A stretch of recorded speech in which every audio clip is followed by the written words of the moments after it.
warahmatullahi wabarakatuh.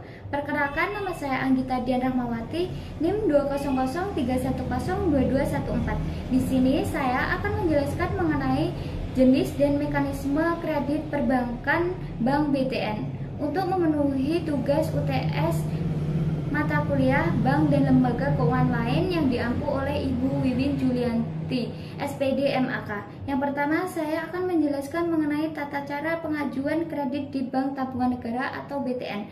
Yang pertama yaitu mempersiapkan dokumen-dokumen yang diperlukan seperti identitas pribadi atau KTP, NPWP, slip gaji, rekening koran, dan dokumen pendukung lainnya sesuai dengan jenis kredit yang kita ajukan. Yang kedua yaitu kunjungi salah satu cabang BTN terdekat. Kita dapat menghubungi cabang BTN terlebih dahulu untuk mengetahui persyaratan dan dokumen yang dibutuhkan untuk jenis kredit yang kita inginkan. Yang ketiga yaitu mengajukan permohonan kredit kepada petugas bank yang bertugas. Berikan dokumen-dokumen yang telah kita persiapkan. Yang keempat yaitu petugas bank akan melakukan proses verifikasi dan evaluasi terhadap permohonan kredit kita. Hal ini meliputi pengecekan kelayakan kredit, analisis keuangan, dan penilaian risiko. Yang kelima yaitu jika permohonan kita disetujui, kita akan menerima pemberitahuan resmi dari bank. Selanjutnya, kita akan diminta untuk menandatangani perjanjian kredit dan melengkapi dokumen-dokumen lain yang diperlukan. Yang terakhir yaitu setelah semua proses administrasi selesai, dana kredit akan dicairkan ke rekening kita sesuai dengan kesepakatan yang telah ditetapkan. Selanjutnya, saya akan menjelaskan mengenai jenis kredit yang ditawarkan Bank Tabungan Negara atau BTN. Yang pertama yaitu kredit pemilikan rumah atau KPR. BTN merupakan salah satu bank yang terkenal dengan produk KPR-nya. KPR BTN dapat digunakan untuk membeli rumah baru atau bekas serta untuk pembangunan atau rekonstruksi rumah. Yang kedua yaitu kredit kendaraan bermotor. BTN juga menawarkan kredit kendaraan bermotor seperti mobil atau motor baik baru maupun bekas. Yang ketiga yaitu kredit multiguna.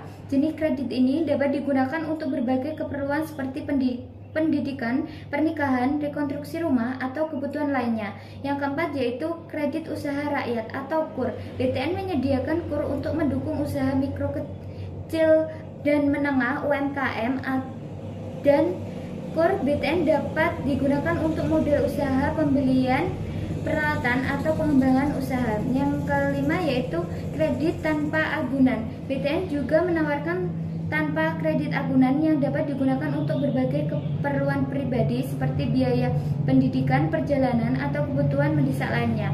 Selanjutnya saya akan menjelaskan mengenai syarat kredit di Bank BTN. Yang pertama yaitu identitas diri. Kita perlu menyediakan dokumen identitas diri yang sah seperti KTP atau paspor. Yang kedua yaitu bukti penghasilan. Bank BTN biasanya meminta bukti penghasilan seperti slip gaji atau laporan keuangan untuk menilai kemampuan kita dalam membayar cicilan kredit. Yang ketiga yaitu riwayat kredit. Bank BTN mungkin akan memeriksa riwayat kredit kita untuk menilai resiko kredit. Ini bisa mencakup riwayat pinjaman sebelumnya atau riwayat pembayaran tagihan. Yang keempat yaitu jaminan. Untuk beberapa jenis kredit seperti kredit rumah atau kredit kendaraan, Bank BTN dapat meminta jaminan berupa aset yang akan dijaminkan. Yang terakhir yaitu dokumen properti. Jika kita mengajukan kredit properti, kita perlu menyediakan dokumen properti yang relevan seperti sertifikat tanah atau INB.